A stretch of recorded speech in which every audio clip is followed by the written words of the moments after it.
మంచి ట్రెండింగ్లో ఉండే ఫ్రిల్ దుపట్టా ఏ విధంగా స్టిచ్చింగ్ చేయాలో కటింగ్ చేయాలో ఈ యొక్క వీడియోలో అయితే చూపిస్తున్నాను. దానికోసమే నేను 2 మీటర్ల వరకు క్లాత్ తీసుకున్నాను. మీ దగ్గర ఉంటున్న పాత ఓనితో ముందు ఒకసారి ట్రై చేయండి. ఆ తర్వాత మీరు ఇలా కనుక కుట్టుకున్నారంటే మీకు లెంత్ అనేది ఈజీగా తెలిసిపోతుంది. తర్వాత ఈ విధంగా నేను మడత వేశాను, 4వ మడత వేసుకున్నాను. తర్వాత ఇలా మధ్యకు మడత వేసుకున్నాను. ఎటు తిరిగి మనం ఎంత క్లాత్ తీసుకుంటే అంత క్లాత్ని ఈ విధంగా మనము డబల్ ఫోల్డ్ చేసుకుని ఆ తర్వాత ఇలా ఫోల్డింగ్స్ అనేవి చేసుకోవాలి.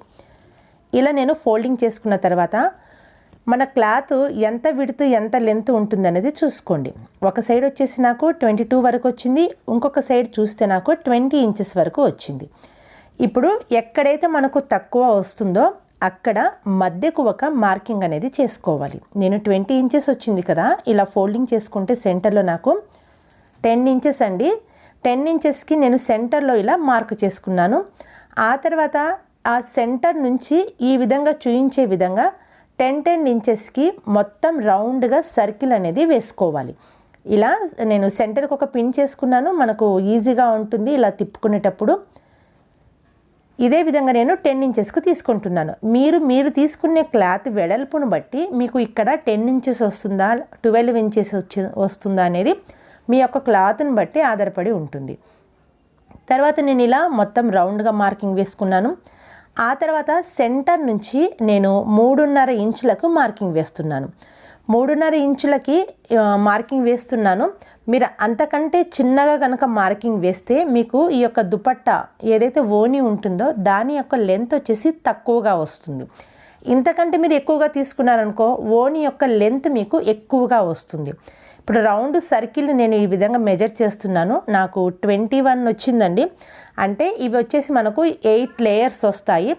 ఒక 4 లేయర్స్ వేరుగా 4 లేయర్స్ వేరుగా మనము కౌంటింగ్ అనేది చేసుకోవాలి. నేను స్కిప్ చేయకుండా చూడండి, ఇంకా మీకు ఈజీగా అర్థమవుతుంది. ముందుగా ఇలా ఈ యొక్క బయట సర్కిల్ని కటింగ్ అనేది చేసుకోవాలి. తర్వాత ఒక సైడ్ నుంచి ఇలా కట్ చేస్తూ సెంటర్లో మనము 3.5కి ఈ యొక్క రౌండ్ మార్కింగ్ వేసుకున్నాం కదా, దాని ప్రకారంగా ఇక్కడ కటింగ్ అనేది చేసుకోవాలి. ఫ్రెండ్స్, వీడియో అంతా చూస్తే మీకు ఈజీగా అర్థమవుతుంది. తర్వాత ఇలా కట్ చేసుకున్న ఈ యొక్క సర్కిల్తో మరో వీడియో చేస్తున్నానండి, ఆ యొక్క వీడియో మిస్ కాకుండా చూడండి. ఇప్పుడు ఈ విధంగా సర్కిల్లా చేసుకున్నాం కదా, చూడండి ఈ విధంగా ఉంటుంది మనకు ఈ యొక్క ఫ్రిల్స్ అనేవి. ఇప్పుడు ఇవన్నీ ఉన్నాయో మొత్తం ఒకసారి కౌంట్ చేసుకోండి. మనము ఫోల్డింగ్ చేసుకున్న దాన్ని బట్టి మనకు 8 లేయర్స్ అనేవి వచ్చాయి. 8 లేయర్స్లో ఒక 4 తీసి పక్కన పెడుతున్నాను. అంటే 4 వేరుగా మనకు ఇవి డబల్లో ఈ యొక్క దుపట్టా అనేది వస్తుంది. ఇలా 4 వేరుగా పెట్టుకున్న తర్వాత ఇప్పుడు ఈ 4 గీటల నుంచి ఈ విధంగా రెండింటిని తీసుకొని ఈ యొక్క రెండింటిని ఈ విధంగా మనము డబల్ ఫోల్డింగ్ చేసుకొని ఇక్కడ స్టిచ్చింగ్ అనేది వేసుకోవాలి. అది కూడా మనము రాంగ్ సైడ్లో స్టిచ్చింగ్ వేసుకోవాలి. ఇలా స్టిచ్చింగ్ వేసుకొని దానికి ఇంకా 2 పీసెస్ అనేవి అటాచ్ చేసుకోవాలి. ఇలా ముందుగా ఒక 4 పీసెస్ని తీసుకొని ఈ విధంగా నేను అటాచ్ చేసుకున్నాను. చూడండి, అటాచ్ చేసేటప్పుడు కూడా సెంటర్ రౌండ్ అక్కడికి వచ్చేటట్టుగా చూసుకోవాలి. మరో 4 వేరుగా నేను అటాచ్ అనేది చేసుకున్నాను. ఇప్పుడు వేరుగా అటాచ్ చేసుకున్న వాటిని రెండింటిని కలుపుతూ మరో లెంత్లా ఇప్పుడు అటాచ్ అనేది చేసుకోవాలి. అయితే రాంగ్ సైడ్లు 2 లోపలికి వెళ్ళేటట్టుగా చూసుకోండి.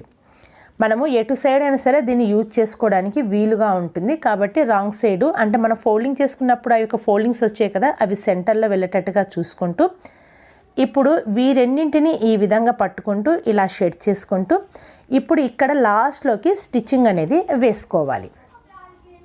ఈ విధంగా నేను స్టిచ్ వేసి చూపిస్తాను. చూడండి, ఇలా రెండింటిని 2 పీసెస్ని అటాచ్ చేస్తూ అంటే పై సైడ్ 4 లేయర్స్ కింది సైడ్ 4 లేయర్స్ని ఈ విధంగా నేను అటాచ్ చేశాను. ఈ విధంగా ఇలా అటాచ్ చేసుకున్న తర్వాత ఇక్కడ మీరు పైపింగ్ కుట్టుకోవచ్చు. వెనక సైడ్ నుంచి క్లాత్ కుట్టి పై సైడ్కి తిప్పుకున్నా కూడా సూపర్గా ఉంటుంది. అది 2 సైడ్లో కూడా యూజ్ చేసుకోవచ్చు. అయితే నేను గోల్డెన్ కలర్ క్లాత్ లేదండి నా దగ్గర ప్రస్తుతానికి, అందుకోసమే నేను లేస్ వేస్తున్నాను. లేస్ నేను పై సైడ్ నుంచి వేస్తున్నాను. మీరు కావాలంటే 2 సైడ్లు లేస్ కనుక వేసుకున్నారు అని అంటే మీరు ఎటు సైడ్ అయినా సరే ఈ దుపట్టాను యూజ్ చేసుకోవచ్చు. ఇలా ఈ యొక్క లేస్ మొత్తం లాగకుండా మామూలుగా ఫ్రీ హ్యాండ్తోనే లాస్ట్ వరకు స్టిచ్చింగ్ అనేది వేసుకోవాలి. ఈ దుపట్టా నేను లెహెంగా మీదకి ట్రై చేస్తున్నానండి. చాలా బాగా వచ్చింది. లుక్ అయితే సూపర్గా ఉంది. మీరు తప్పకుండా ఒకసారి ట్రై చేయండి. ఇలా మొత్తం కుట్టిన తర్వాత ఒకసారి లెంత్ చూసుకోండి. నేను చెక్ చేస్తే నాకు మళ్ళీ తిరిగి 2 మీటర్స్ అంతా వచ్చింది. ఈ విధంగా దీన్ని అనేది యూజ్ చేసుకోవచ్చు. నచ్చితే ఒకసారి ట్రై చేయండి. వీడియో చూడాలంటే సబ్స్క్రైబ్ చేసుకోండి. Thank you.